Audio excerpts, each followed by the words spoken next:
En République démocratique du Congo, le président Félix Tshisekedi lance des consultations en vue de la formation d'un gouvernement d'union nationale pour faire face aux rebelles du 1-23 soutenus par le Rwanda. L'opposition reste sceptique et refuse cette composition. Nous allons y revenir en détail dans cette édition. Ils sont une vingtaine d'officiers et sous-officiers à bénéficier de la grâce présidentielle accordée par le capitaine et président du Burkina, Ibrahim Traoré. Ils ont été condamnés pour leur rôle dans le coup d'État manqué du 16 septembre 2015. Les détails à retrouver également dans ce journal.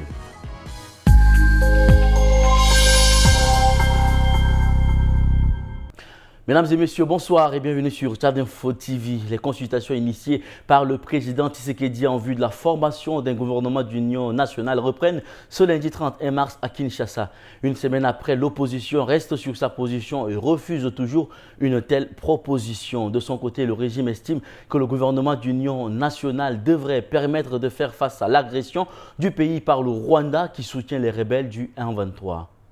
Jusqu'ici, seuls des caciques de la majorité au pouvoir ont été consultés par le conseiller spécial du président en matière de sécurité. Mais même au sein de la majorité, il y a débat sur la démarche et les objectifs. Certains veulent conserver leur place au sein du gouvernement, alors que d'autres attendent une meilleure représentation au sein de la future équipe. Modeste Bahati, numéro 3 du Sénat à la tête de l'un des principaux regroupements de la majorité, a insisté dès le premier jour sur le poids de chacun dans la formation du gouvernement attendu. Il a mis en garde contre le débauchage dans un climat de floraison de flatteurs et de courtisans. Vital Kamerhe, président de l'Assemblée nationale, a demandé de ne pas s'écarter des objectifs. Réunir opposition, majorité et les belligérants dans un processus plus inclusif pour la paix dans l'Est. Alors que pour d'autres caciques, il faut afficher une priorité, la reconquête du territoire occupé par le M23 AFC. Ces consultations démontrent que la majorité elle-même a besoin de cohésion avant de s'ouvrir à d'autres camps, a commenté un haut responsable politique. Les organisateurs doivent recevoir cette semaine d'autres alliés de la majorité, des organisations de la société et des membres de l'opposition. Jusqu'ici, tous les poids lourds de l'opposition rejettent la démarche et défendent la médiation des églises pour fédérer le pays. Toutes ces consultations sont censées se terminer cette semaine. Au Burkina Faso, une vingtaine de militaires condamnés pour leur rôle dans le coup d'État manqué du 16 septembre 2015 ont reçu la semaine précédente une grâce présidentielle. Il s'agit en fait de l'application de la loi adoptée fin décembre 2024 par les membres de l'Assemblée législative de transition. Le capitaine Ibrahim Traoré a signé un décret pour la libération de plusieurs officiers et sous-officiers de l'ex-régiment de sécurité présidentielle. La garde prétorienne de l'ancien président Blaise Compaoré qui avait tenté de renverser le pouvoir de la transition dirigée à l'époque par Michel Kafando. Le décret date du 24 mars et le capitaine Ibrahim Traoré accorde une grâce amnistiante à 21 membres des forces armées du Burkina Faso, 21 personnes qui ont fait l'objet d'une condamnation ou d'une poursuite judiciaire devant la justice pour des faits commis les 15 et 16 septembre 2015. Parmi les bénéficiaires, 6 officiers dont le capitaine Housssein Zoumbri, un officier d'intervention de l'ex-régime de sécurité présidentielle, le lieutenant Réwindé Compaoré, décoré 4 fois au Mali pour ses missions, les lieutenants Gorgo Gisla et Abdul Kadri Djanda ou encore le sergent-chef Adama Diallo. Suite à cette décision, ces 21 militaires reprendront leur place au sein des forces armées burkinabées. Mais précise le décret, cette réintégration ne peut jamais donner lieu à la reconstitution de la carrière ni les indemnités. À la fin de l'année dernière, le Parlement de transition avait adopté un projet de loi visant une soixantaine de condamnés par le tribunal militaire pour atteinte à la sûreté de l'État. Cette loi offrait la possibilité à ces personnes ayant participé à la tentative de coup d'État de septembre 2015 de formuler une demande de grâce amnistiante. Le Burkina Faso, le Mali et le Niger ont décidé d'instaurer un droit de douane de 0,5% sur les produits qu'ils importent des pays non membres de leur confédération pour en financer les activités. Baptisé prélèvement confédéral AES, celui-ci ne devrait cependant pas concerner les biens en provenance des pays de l'UEMOA dont Ouagadougou, Bamako et Niamey font toujours partie, bien qu'ils aient quitté la CEDEAO au mois de janvier. Signé de Ahmed Assimi Goïta, le chef de la junte militaire au pouvoir à Bamako qui assure également la présidence de l'Alliance des États du Sahel, le document instaurant un droit de douane pour les produits importés au Mali, au Niger et au Burkina Faso prévoit la mise en place des prélèvements confédéraux de 0,5% sur les marchandises qui entrent dans les 3 pays membres de l'organisation.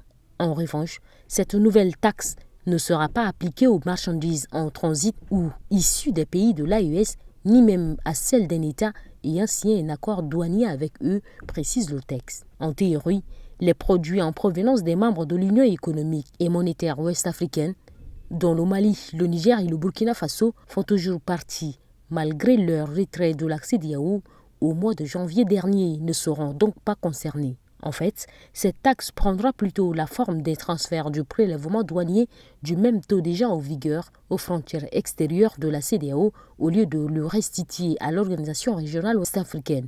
Les pays de l'AES le conserveront pour faire fonctionner leur confédération. Le ministre malien de l'économie a d'ailleurs tenu à rassurer sa population. Pour les usagers maliens, cette taxe n'impacte pas du tout le coût des denrées importées, a-t-il déclaré. Aucune précision n'a en revanche été apportée pour les produits en provenance du Ghana et du Nigeria, non membres de l'UEMOA.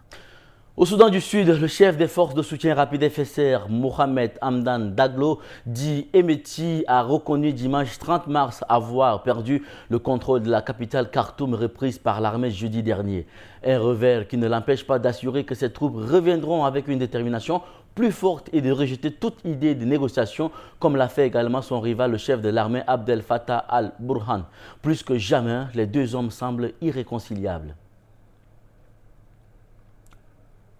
Pour le chef des forces des soutiens rapides, Mohamed Hamdan Daglo dit Hemeti, il est tout simplement hors des questions de se mettre autour d'une table pour négocier avec son rival, le chef de l'armée soudanaise, Abdel Fattah al-Burhan. Nous n'avons ni accord ni discussion avec l'armée, seulement le langage des armes, a-t-il ainsi affirmé, tout en reconnaissant aussi pour la première fois que ses troupes s'étaient repositionnées en dehors des Khartoum, un euphémiste pour signifier qu'elles ont perdu le contrôle de la capitale soudanaise.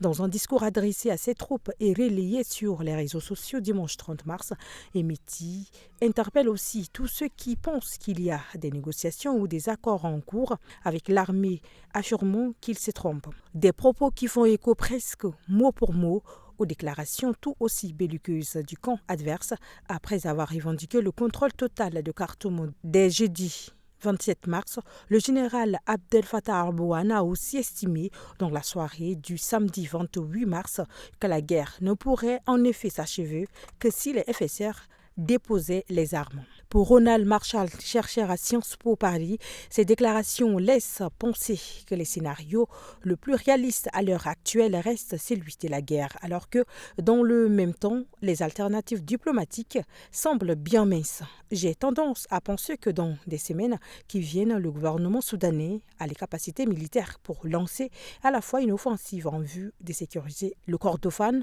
la région riveraine du Darfour, renforcer son effort autour d'El-Fasher, la capitale du Darfour du Nord, NDLR, et pour fragiliser le Tchad afin de lui signifier que tout appui logistique au FSR aurait des contacts beaucoup plus importants, analyse celui-ci. Donald Trump a assuré dans une interview rendue publique dimanche 30 mars qu'il ne blaguait pas quand il répète qu'il envisage de briguer un troisième mandat présidentielle, chose interdite par la Constitution américaine. Suivons les détails. Je ne blague pas, a assuré le président américain lors d'une interview téléphonique avec la chaîne NBC. Il y a des méthodes pour faire ça, a-t-il poursuivi, assurant que beaucoup de gens veulent qu'il fasse ça. Il a ajouté qu'il était actuellement bien trop tôt pour y penser. Interrogé par NBC sur un éventuel scénario dans lequel le vice-président Vance se présenterait à l'élection présidentielle et céderait ensuite sa place à Donald Trump, le président américain a répondu que c'était une méthode, ajoutant qu'il y en avait d'autres. Ce n'est pas la première fois que Donald Trump, qui vient d'entamer son second mandat après avoir été président entre 2017 et 2021, fait ce genre de commentaires. En janvier dernier, il avait dit qu'il ne savait pas s'il lui était interdit de se présenter à nouveau à la présidentielle. Selon le New York Times, il avait déjà dit à des élus républicains « J'imagine que je ne me présenterai pas à nouveau, à moins que vous le disiez, il est si bon que nous devons trouver un moyen. » Le milliardaire de 78 ans avait aussi eu des propos remarqués lors d'un rassemblement des chrétiens conservateurs auquel il avait dit qu'il n'aurait plus besoin de voter s'il gagnait l'élection. Mais Donald Trump a aussi laissé entendre que la campagne qui l'a reconduit à la Maison-Blanche serait la dernière. Le 22e amendement de la Constitution, ratifié en 1951, prévoit que personne ne peut être élu plus de 2 fois au poste de président. Un élu républicain du Tennessee a déposé en janvier une proposition de révision de la Constitution pour passer de 2 fois à 3 fois, mais cette tentative semble vouée à l'échec. Amender la Constitution américaine suppose de réunir une majorité des 2/3 au Congrès que les républicains sont loin d'avoir avant une ratification par au moins 38 États américains très improbable. Et c'est la fin de cette édition, mesdames et messieurs. Merci de l'avoir suivi. Très bonne suite de programme sur Tchad Info TV, votre chaîne d'information.